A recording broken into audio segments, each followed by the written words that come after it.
There we go. All right. Welcome into Inside the Hoosier Mind, brought to you by Millions.co. Here with Conrad Goode, a prior NFL player. You played for the Giants and you played for Tampa Bay for a couple years. Is that right? Yes, I played a couple years with the Giants and a year with Tampa Bay. Yeah. Okay.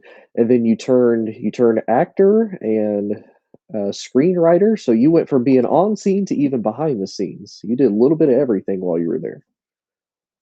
Yeah. I mean, I started off when I left football, went back to New York, and I first audition I went to, I got, and I ended up on Saturday Night Live pretty quick. Did something there, and then long and short of it, decided I needed to move out to LA. Been here ever since. So yeah, things turned out well. Okay. So kind of take us through that at least at the beginning. So I was watching some of your previous interviews that you had done, and you said that, kind of growing up, you always seemed to really be drawn to art. It was your happy place, and it seemed to be something that you always enjoyed. But you also had the influence of your biological father and your stepfather both being professional football players, and football also seemed to be a passion of yours. So kind of walk us through how you walk through life having two passions. Yeah, it's kind of crazy. I mean, I started painting when I was 4 years old. My grandmother was who my mom got had me when she was very young, 19 years old. So my grandmother kind of raised me growing up. She was an elementary school teacher and used to bring paints home all the time. So I just started painting and I really enjoyed it. At the same time, I was totally into football and wanted to play football, and it was my dream, to play in the NFL. Hmm. So, I mean, I kind of, I would always paint, but when I was playing football, I was playing football. It's kind of a year-round sport, even though it doesn't seem like that. Right, right. Yeah. So, yeah. And then when I kind of accomplished everything I wanted to accomplish playing football. I, I kind of fell out of it. I mean, I've told this story many times. Yeah. I was middle of the game and I kind of just had this epiphany of like, man, what am I doing out here? And Hmm. and you can't play football half-assed. So Right, right. It, in your experience, did you feel like you had a lot of fellow football players that kind of felt that way? I mean, you'll probably always have those guys that they always have that competitive urge and that need, and I'm sure you felt the same of, you always have to keep going, but like you mentioned, there does kind of come that point where it's like, my heart just isn't in this anymore. Did you kind of run in that too a lot with guys, or is it one of those it was a definitely 50-50 thing? several, definitely several. Yeah, I won't drag their names out because they maybe don't want portray their path that way. But yeah, I definitely there was several people that you could just tell they were checked out. You know, Hmm. but it's hard to something you've done since you were 8 years old. Right. To 20. I'm sitting there at 25, 26 years old. Felt old then. Right. I'd give anything to be 26 right now, but Right, right. yeah, but when you're 26 years old and you're making a lot of money for a 26-year-old, you're like, but you can't phone it in. You just can't phone it in. So yeah, I mean, my last year was just I could tell I could just watch me and I was just checked out. And I'm like, Yeah. I'm gonna get hurt this way, but and I'm cheating, my teammates. I mean, no, I'm not, So, anyways, yeah, and then it was just then it was dropping about 50 pounds and Right, right. yeah, I think and I dove deep into acting and just got in every class I could and learned the craft and got out here in Hollywood in 91, August of 91. okay. And did you feel that was something that you knew it was look, this is something that I'm going to go full force into, and it's either going to make or break me? Because I feel like there's a lot of times with people when you decide to make a career switch like that, because like you said, this is something football wise you've done since you were such a young child, and for realistically, that's the majority of your life. That was almost 20 years, and now you decide to go into a different career. a lot of people have a lot of fright and a lot of issues with, when do I make that move and is this an appropriate move to make? So for you, was that a conversation you had with somebody else? Was it something that you had with yourself of, look, if this is something we got to do, it may be a rough journey to get there. Well, I'd say it's a little bit of all of that, but what football did give me was a work ethic, Okay. a way to, if you put your mind to something and you go after it, you can achieve it. Mhm. And I thought that'd be the same way in the entertainment business. Mhm. Turns out it's not. I mean, Right. you can be one of the best actors in the world, and if no one sees it, who's going to know? Right. Fortunately, I was young and dumb enough to like not pay attention to that. I Mhm. just felt like if I kept working, I would find a way into this. Mhm. And I just got out here and submerged myself in the culture. I was in classes for 10 years. My first 10 years out here, I was taking classes while I was auditioning and getting jobs, but always trying to get better. Right. At the same time, I started writing, and writing is my main thing right now. So it kind of all just water kind of found its level per se.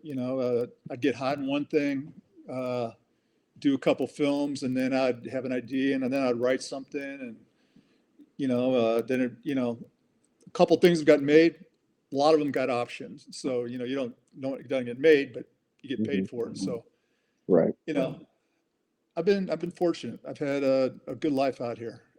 Uh, Yeah. yeah, I mean, I'm just an average Joe in this town, but that's fine. Mhm. I'm happy. It's all Yeah, good. for sure. And at the end of the day, that's what matters. And yeah, you've gotten to live a life that, very few people have gotten to live. Um, I, Absolutely. I I did want to ask, so as you transitioned over to the actor side, and you were in the classes and you learned about the writing, was there ever a moment where you were there and you're like, this is something that I would also want to explore? Did you feel that it would help you in as a whole if you learned everything you could about the entirety of the art and say, okay, Absolutely. it'll make me a better actor if I can see from the other side, say, of the producer's chair or from the writer of what they're expecting from me and what they're looking for in actors. Absolutely. Absolutely. It opened up a lot. When I started getting good at writing, Mhm.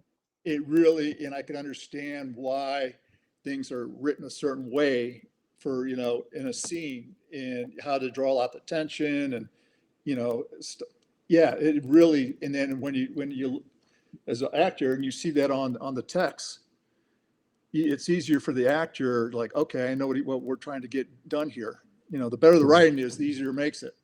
Right. It's when the writing's bad that it makes the whole thing very hard and difficult. No one you're like, what is it? No one understands it. So yeah, the Mhm. writing is super important to the whole machine. Right. So And so yeah, I guess for me, and I would probably even argue for a lot of people when we go to a movie theater and we watch a movie, you kind of forget with some movies that this was something that somebody created as far as the story goes and all of the concepts and all of the moving pieces that work in that like one giant machine. You know, obviously there's some movies say like Dracula, like somebody else already made this and maybe it's a rendition of it or they've decided to redo it in a different format, maybe change the alterations to some of the story but the main concept being there. For you as a writer, where does some of that inspiration and some of these stories come from as you're making some of these?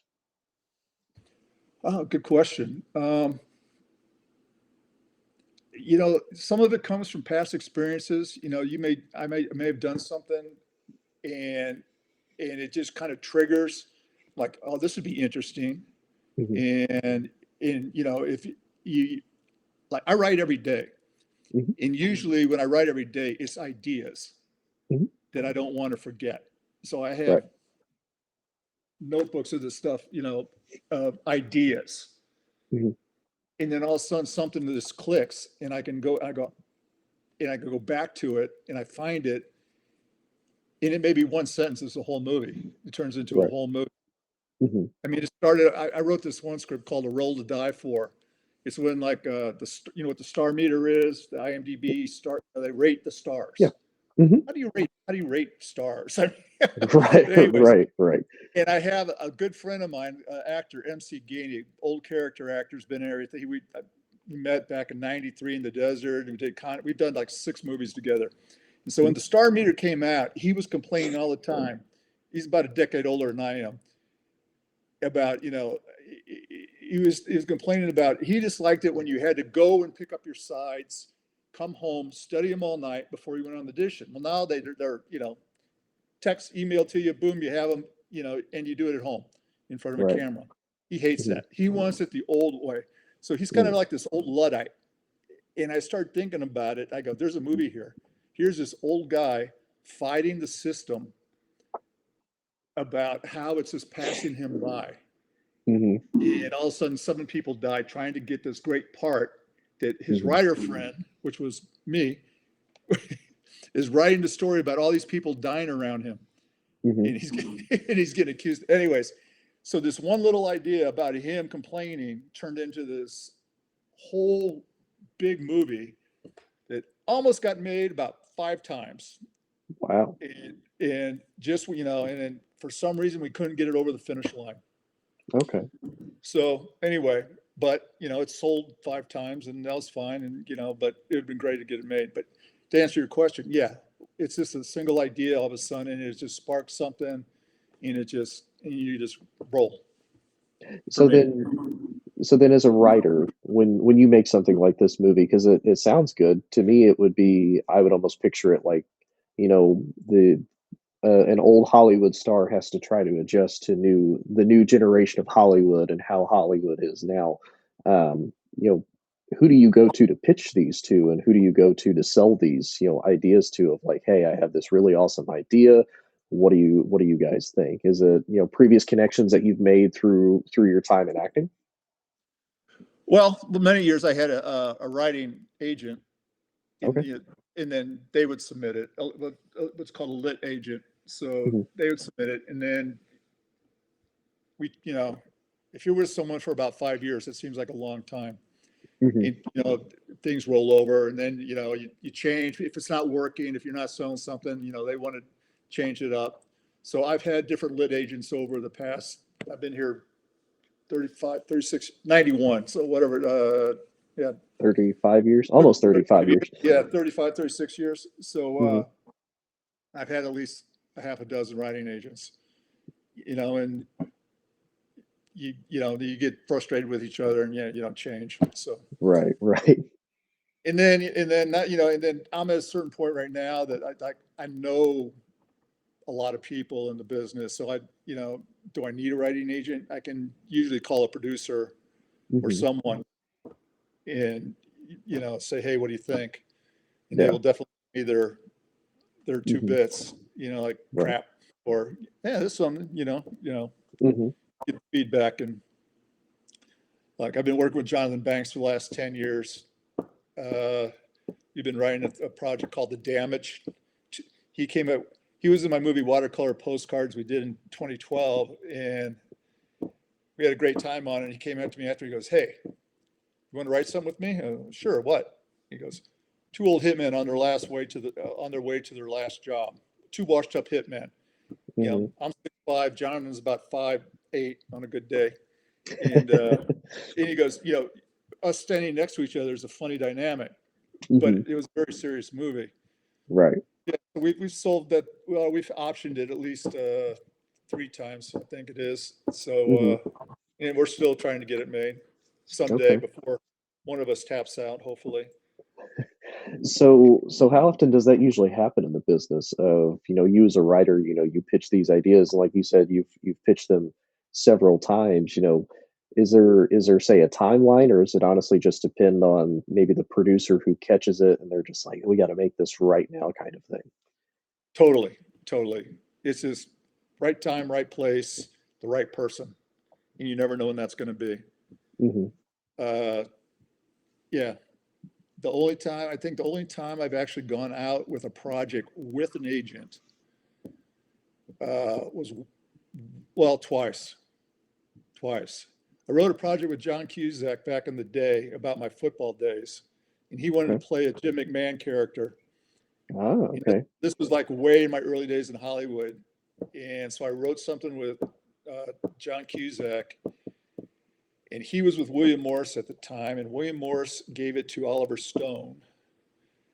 And I'm not going to say anything, but Oliver Stone's movie turned out pretty close to what ours was.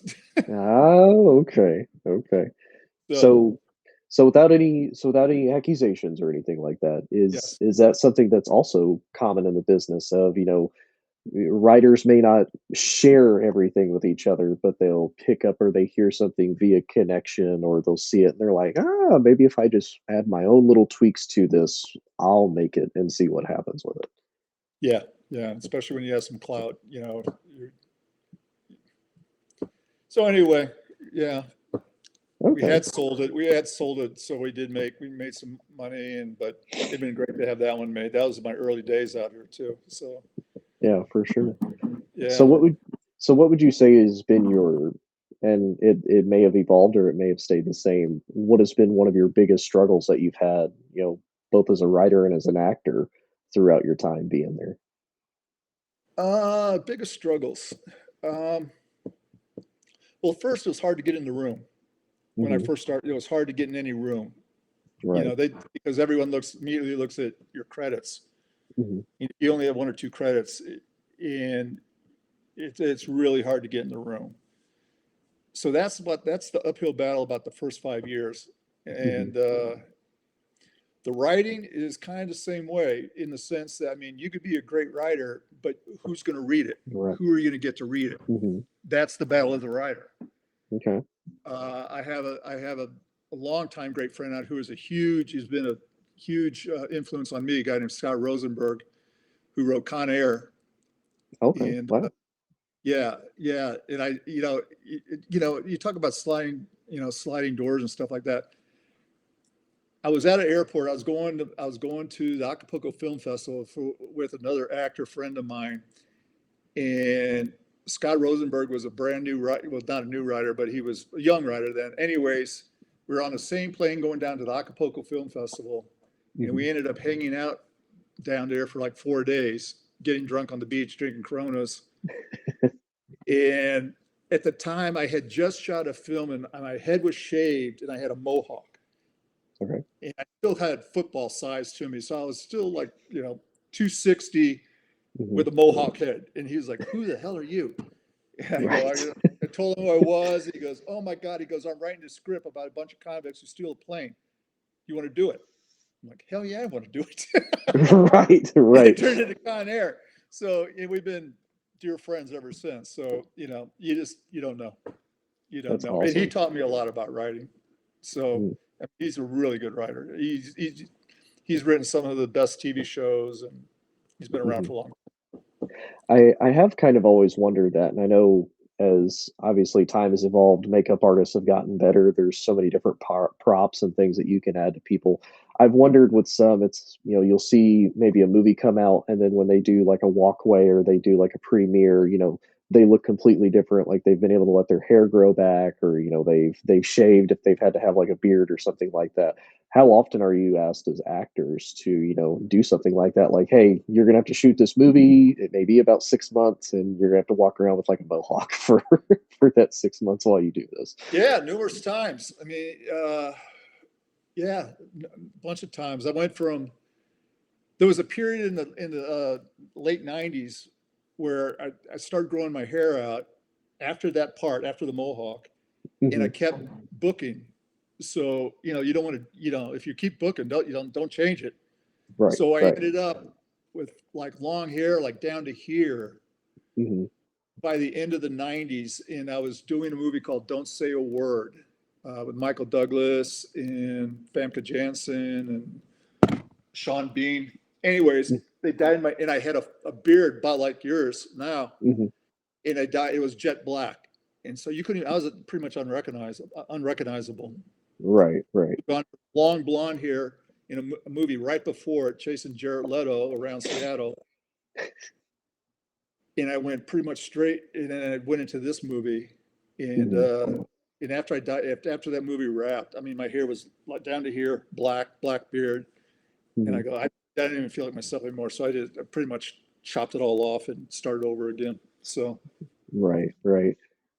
Now, did that does that kind of help sometimes? I mean, you live in Hollywood, so I mean, obviously you're around other celebrities, but there's a lot of people that live in Southern California as well. So how many times would you get potentially stopped or recognized? And I know for some people they maybe don't mind the fame and the being and the recognition and whatnot. Other people, it's like, oh, yeah, I'm sometimes it's a bit too much on the day. in the grand scheme of things, I'm no one out here. Fair, I'm fair, fair, nobody. fair. No one's bothering me. Fair, fair. But you never know. I mean, sometimes there's Well, like, I wait, mean, I know who every that now guy and then is. you'll get a double glance or something. But at 64 years old, maybe the old lady at the market, but I don't think she's looking at me because I was in a movie. Right? Hey, you never know. Like, wait, you look familiar. Nah, I don't look familiar. Not at all. Not at all. Um, so so going through this now, you've done this for many, many years. Um, do you feel like you're at a point where you wanna keep going with it, or do you feel that, maybe it's time for me to step back, maybe not do as much and just kind of enjoy life where I'm at and enjoy what I'm doing? Well, a little both, to be honest with you. It's funny. I just was talking to my agent, a new agent, uh, before we got on here, and we were talking about the future, and it kind of got me going again. You were talking about how relationships shift, and this Mhm, she's new, she's hungry. mhm, She made me excited, and I just gave her my parameters of what I'm interested in, who I want to work with, right, which is the big thing for me. I said, I don't want to audition for stuff that I don't mean to diminish anything, but there's just certain things I just don't want to do anymore. right, And right, and and so, anyways, we had a long talk, and it made me excited to possibly get back out there and act again because my focus has been the last. I've been working on this, like I said, working on this project, John Banks, and we just said like some bad news last week, but some great news today. So this thing is up and down all the time. So it right, just changed the whole outlook, and I was excited about working again, being an actor again. right, First time right. in a long time because I kind of put it on the back burner Mhm. and concentrated on writing for the last 10 years. So yeah, Yeah. we'll see. And do you feel like a lot of actors do that? And I mean, again, to me as somebody who, I get to consume and enjoy the products and the acting that's made and produced out, I seem to notice that there's sometimes a theme. Like you'll maybe get a span there of maybe 5 to 10 years. Like this guy or this woman is like the big actor at the time, and it seems like they're just in absolutely everything. And then they kind of vanish for a little while, whether it's they do something else on the side, whether they're writing. Is that something that happens quite a lot with actors as far as they kind of get really big and then it's like, they not necessarily saying the workload is too much, but maybe they almost do get burnout. Like I need some time to rest and rejuvenate. There's that, what you Hmm. just what you just touched on, and there's also something out here too, which is uh, well, like I'm working with Jonathan Banks. He's going to be 80 next year. I mean, and you're talking about one of the most prolific actors of all time. From Hmm. Breaking Bad to Better Call Saul to barely. I mean, he goes back all the way to the 60s, Right. and he's a national treasure. And his phone has stopped ringing. So, Yeah. yeah, ageism is a thing, and just it's just a pure competition. I mean, everybody in the world comes out to Hollywood, Hmm. to stick their toe in the water. Right. So the competition is fierce. Right. So So does it kind of remind you of your football days? Of it's like you're kind of competing for a starting in a spot with sense, somebody just yeah, all over again? yeah. I mean, like the NFL is, you have the top athletes in the world playing at the highest level. Well, Hmm. Hollywood is the same. You have the top actors in the world acting Hmm. at the highest level.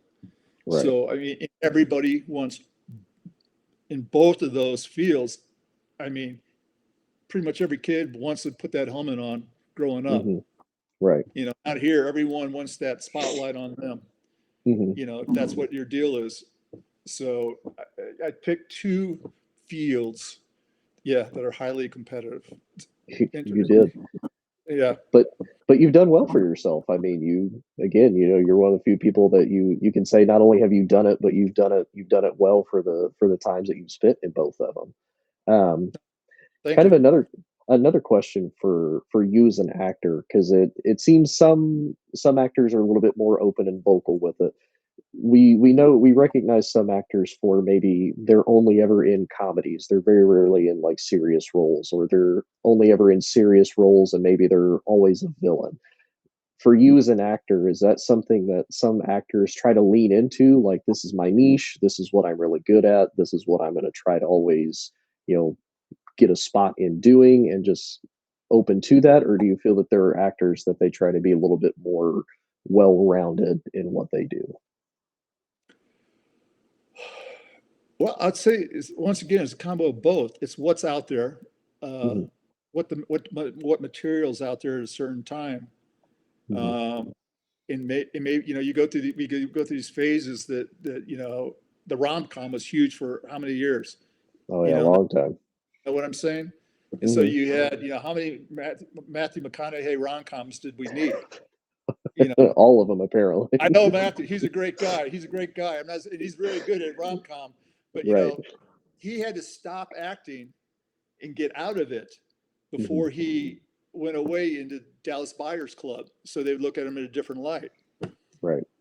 And so, and a lot of actors don't even have a choice. I mean, they're just, Hmm. they'll take what they have families, they got to put food on the table, so they don't really have a choice where like some actors can sit back and wait until something comes that they want to do if they're that Right. 5-10 million dollar actor. Hmm. But most actors, I mean, that's, the top 2% of the whole thing. The rest of Hmm. us, you know, please, sir, may I have another bowl of porridge? Right. Like, please, sir, may I have some more? Anything, Please. Anything. Just throw me please. something. So, Um, it's timing, it's taste, it's all the, stars have to be aligned. You just mhm. don't know when, what, and why. So, And I may even kind of answer my own question here. Like you mentioned with kind of the 2% that they that they kind of have the freedom of having the choice of what they want to do and don't. For the yeah. actors that say they play like a pivotal role for years, such somebody like Daniel Radcliffe. Now I know he's expanded out as he's gotten older into different roles and whatnot, but obviously he's probably always going to be known for most everybody as Harry Potter. Um, I've noticed some actors they play that one role and they're like, all right, I'm done, or I'm only ever going to be recognized as this. So do you feel they kind of quit, or they just feel that, okay, I'm comfortable with what I was able to do with that. I've financially been comfortable with that, and now I can focus on other things I want to do. I think it's another twofold question. How big is the check? Right. You, Right. you know, those actors who get the Harry Potter role. I mean, what do you do? About five of them? I guarantee. It's like 7 movies, so yeah, I mean a lot. I Seven. mean most of his childhood, yeah. Okay, by the time he was an adult, that I bet that seventh movie, that set him for life. Right. So, you know, and what that does, it gives him the freedom to do whatever he wants. Hmm. So I think most actors will do that. If they have a franchise like that, how can it's going to set your whole family up for generations. So Right. now what his creative side is doing, his creative side is probably screaming, get me the fuck out of here. Right, right, right. Like How do okay, I I want to peel do this something off? else. Right, right. Yeah. So it's a two-folder, man. When's enough money, Hmm. and and what joy is it bringing you? So Yeah. And is that something you've ever heard of too? Like not only from a fan perspective, but is that something that you as a writer and even producers think of if say you have somebody that you think in mind, like, hey, I've seen this person act in other movies. I think they would be perfect for this role. and maybe a producer or writer sees them and it's like, yeah, what's the reception going to look like if I have Daniel Radcliffe play this? Is everybody going to be like, oh, it's Harry Potter playing in this? Like, no, that's not what I want in my script or in my movie.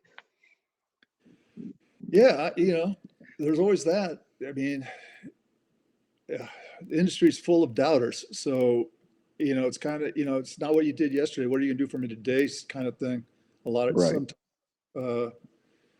I don't, you just don't know when everyone's peaking. Everyone's trying to predict the next trend. I mean, we're like, right now, Jesus, right now, everyone's scared to death of AI. Yeah. I mean, it's, there's everyone's saying it's not, we're not going there. It's going to be years. It's going to be years. And the next thing you know, you have Tom Cruise and Brad Pitt fighting on the top of a building. Looks real as Right. shit. Right. Like, Right. holy Right. Christ! How do you top Right. that? And Yeah. now all of a sudden you can make a $200 million movie Hmm. for 100,000 or something. Right. Will there That, be any jobs for us? I mean, at the writing, I think is going to take the longest for it. The writing's not even close yet, but mhm. the visual. Yeah. Yeah. I Especially mean, because that yeah, thing they now did you with Val Kilmer. I don't know if you saw that a couple of weeks. They did something with Val Kilmer. He's been dead a year, but they brought him back to something like in his mid 30s. He mhm. looked like Val Kilmer, man. Yeah. I know I've heard the same too with some actors like uh James Earl James James Earl Earl Jones. Jones. He agreed that they could continue to use his voice using AI for like any Darth Vader roles, like in the future or whatever movie roles that they have. And it's like, yeah, you hear it, it's like, oh, that's James Earl Jones. That's still him. So it to an extent, I get it, at least from again the outside perspective. Now, you as an actor, it's like, wait a minute, that's stunt doubles going away. That's multiple scene shots getting taken away. That's a whole lot of That's work going cast away. crew going. That's crew going away. That too, That's yeah, crew. That's 80% of the jobs. yeah, That's a lot of yeah. people, man, that are going to be hungry.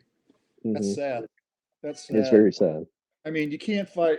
You can't fight technology. I mean, that's like saying it's like telling the trains, hey, there's not going to be planes in the air. Don't worry about it. Everyone will be Right, traveling by right, train. You're fine. right. You're fine. Yeah, you no, know, we're not fine, not fine. we're not fine. Yeah, So, uh, yeah, the world evolves. yeah. We'll see.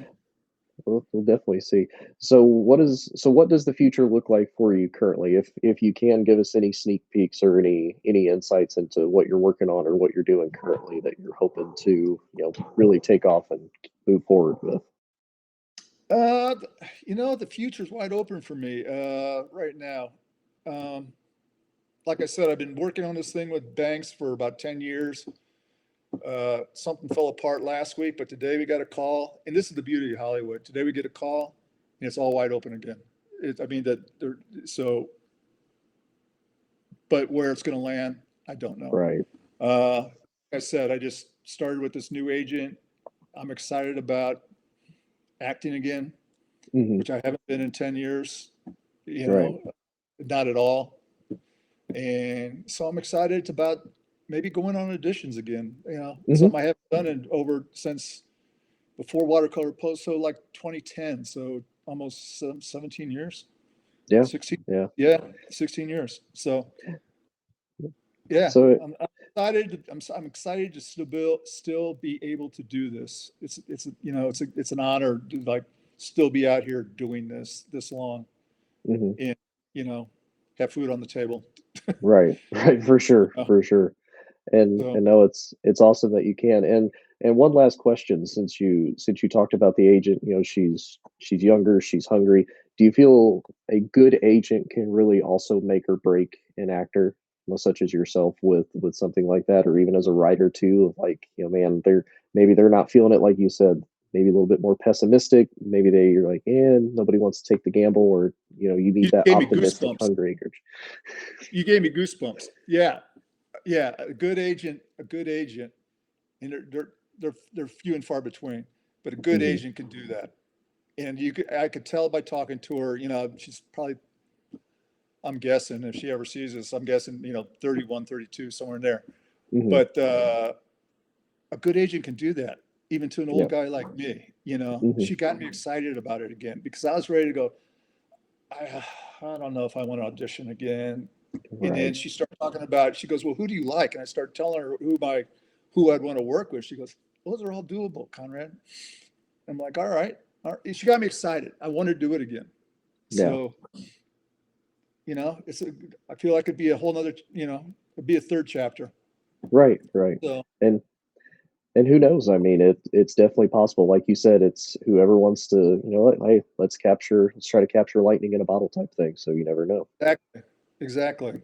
And wherever it lands at this point, I'm good.